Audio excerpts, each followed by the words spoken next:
my number 4 game of all time, certainly less controversial than Fortnite. No, it's my number 4 game of all time is Mass Effect 2. This is the world's greatest companion collection simulator.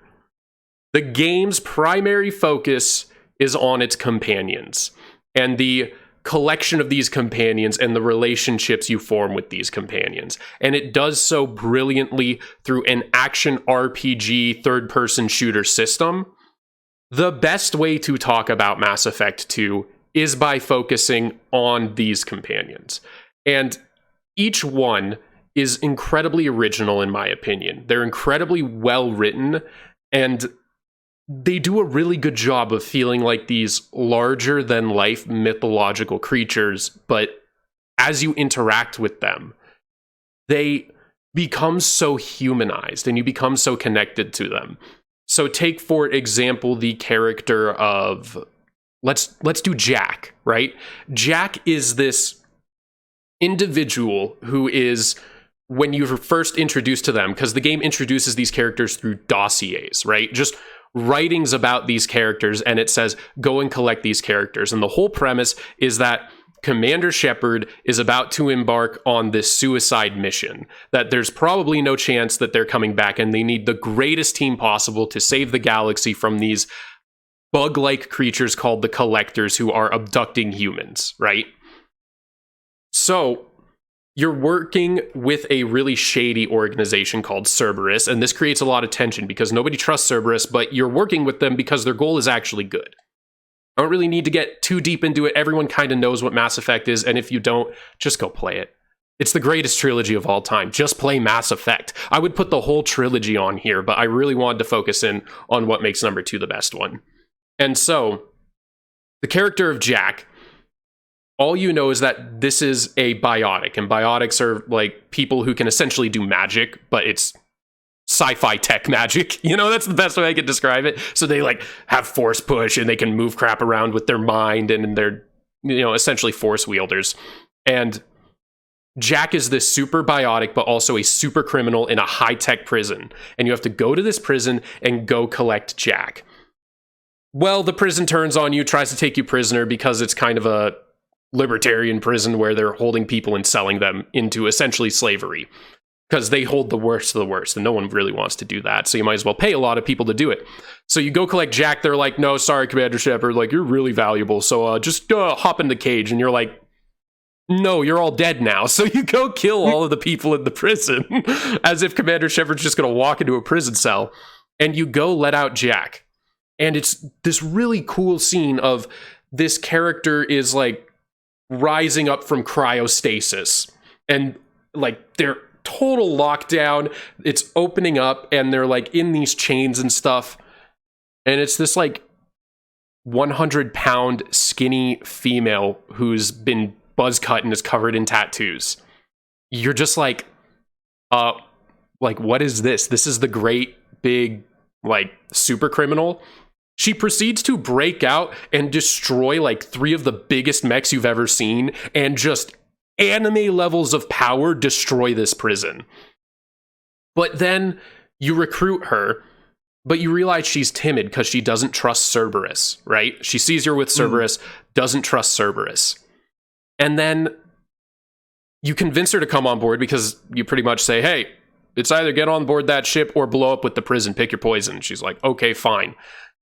But as you form a relationship with this character and you continue to talk to her, you figure out that you are working for a company that kidnapped her as a kid, experimented on her, turned her into this like weapon of a human being.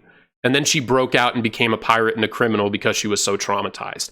It shows off this anime level of power individual with this like crazy aesthetic. And you're like, wow, this is a larger than life character. And then deeply humanizes them. And it does this with every character in the game. And it has, I believe it's 10 companions, maybe 12 with the DLC characters. But fascinating. It's so well done. Each of these characters are so well done. And you earn their loyalty, you learn about them, and depending on decisions you make throughout the game and how you communicate with them, you can earn their loyalty and you can lose their loyalty. And it all culminates in the final mission of the game. And this mission, it's not the characters, it's all of this with the characters leading into the final mission that makes it one of the greatest games of all time.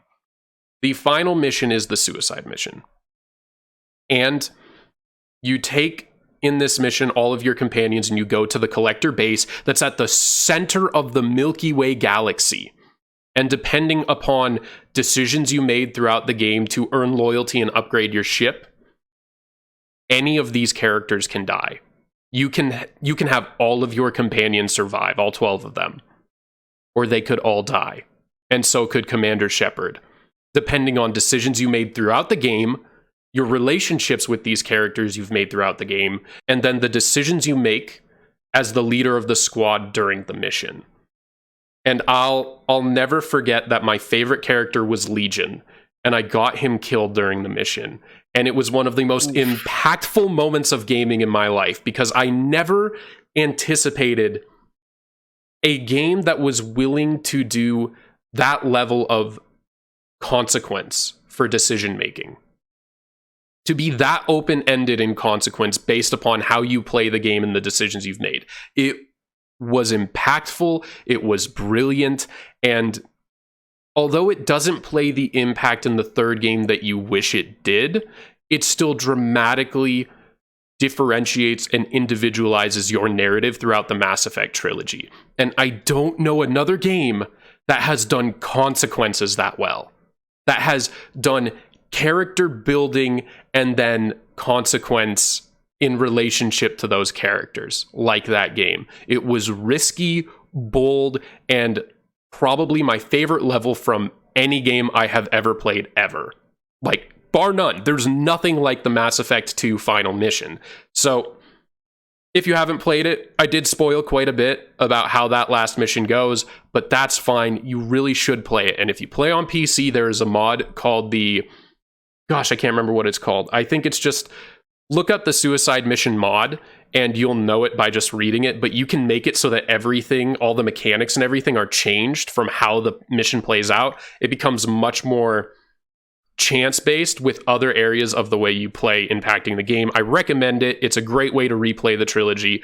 Overall, Mass Effect 2, with its story, with its final mission, there's no way I couldn't put it in my top 5 games. It still is how I view RPGs today. It's like the comparison of consequence-driven story choices.